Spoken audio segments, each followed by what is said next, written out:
अखिलेश यादव ने कभी सपने में भी नहीं सोचा होगा कि अपनी रैली में वो सीएम योगी को जिस नए नाम से संबोधित करने वाले हैं वो चुनाव के वक्त भी और चुनाव के बाद भी इतना हिट हो जाएगा।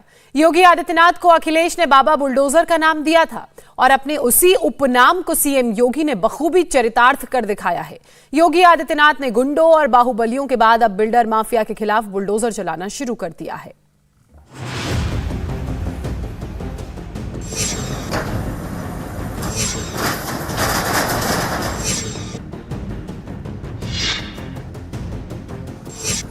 ये तस्वीरें लखनऊ की हैं। सीएम आवास से कुछ किलोमीटर दूर बाबा का बुलडोजर चला।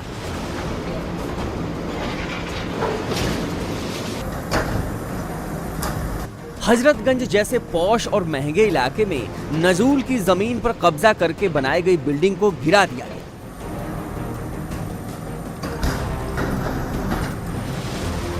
बिल्डर ने सरकारी जमीन पर यह बिल्डिंग बनाई थी।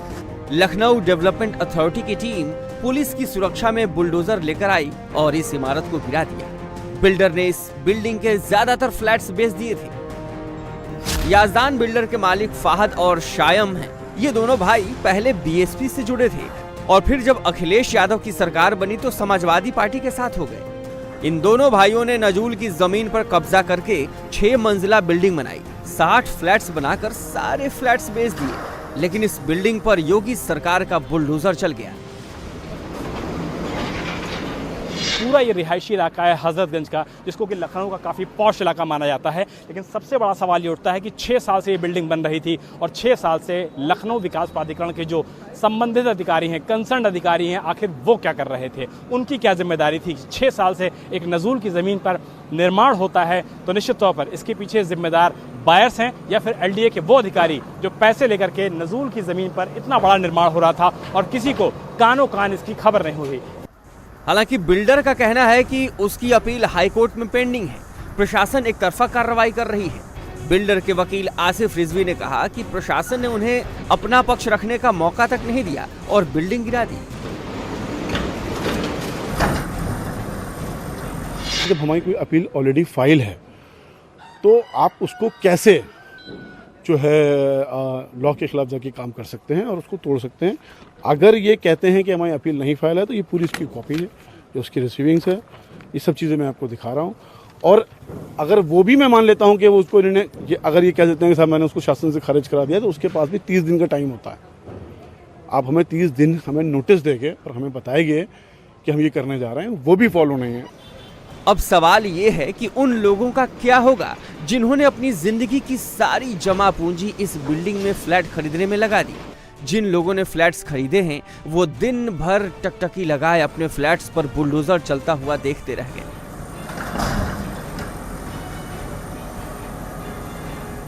कुल 4 फ्लैट हैं आपके। ये रजिस्ट्री हुई है 3 और चौथा जो है मेरे बेटे ने किसी अपने मित्र को भी जब इन्होंने कहा होगा और ये ले लो, इसमें उसने भी लिया। रुपए के हिसाब से फ्लैट बेचे जा रहे थे आपको? भैया जी ये 35-40 मैं रजिस्ट्री दिखाऊंगा तो उसमें जो 40 लाख हमें लगता है कमीशन है। पेपर्स वगैरह तो आपने चेक कराए होंगे ना, चूक कैसे हो गई आखिर? नहीं, पेपर भैया चेक कराते हैं तो ये लोग वहाँ पैसा खिला रहते हैं, जहाँ जाइए चेक कराने वो कहते हैं सही है। जब पोजीशन की स्थिति में आ रही थी भाई 4-5 साल से ये बिल्डिंग बन रही तब कोई संज्ञान नहीं दिया गया।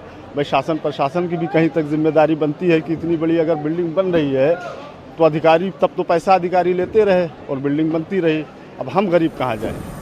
गिराई गई बिल्डिंग में घर खरीदने वालों के यही सवाल लेकर इंडिया टीवी संवाददाता विशाल प्रताप सिंह लखनऊ के डेवलपमेंट अथॉरिटी के ऑफिस गए और वहां उन्होंने एलडीए के सेक्रेटरी पवन गंगवार से बातचीत की। तो सुनिए उन्होंने क्या कहा।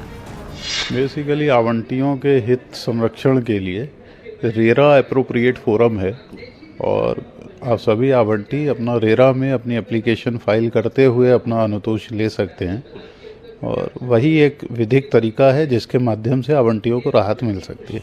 जहां तक सीएम योगी के बुलडोजर की बात है तो सूबे के कई इलाकों में जहां जहां अवैध कब्जा है, जहां जहां भू माफियाओं ने जमीन पर कब्जा कर रखा है, वहां वहां सीएम योगी आदित्यनाथ का बुलडोजर चलना लगातार जारी है।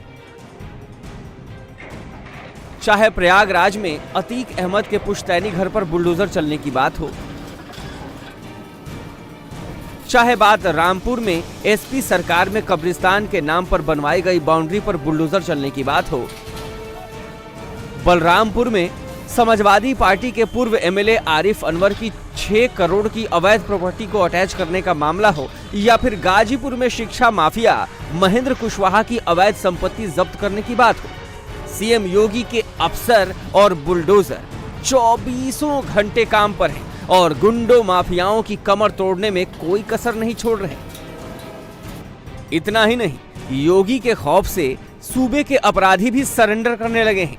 मिर्जापुर में तो बकायदा एक अपराधी ने सरेंडर करते वक्त एक तख्ती गर्दन में लटका रखी थी जिसमें लिखा था, मैं सरेंडर करने आया हूँ, मेरा एनकाउंटर मत करना।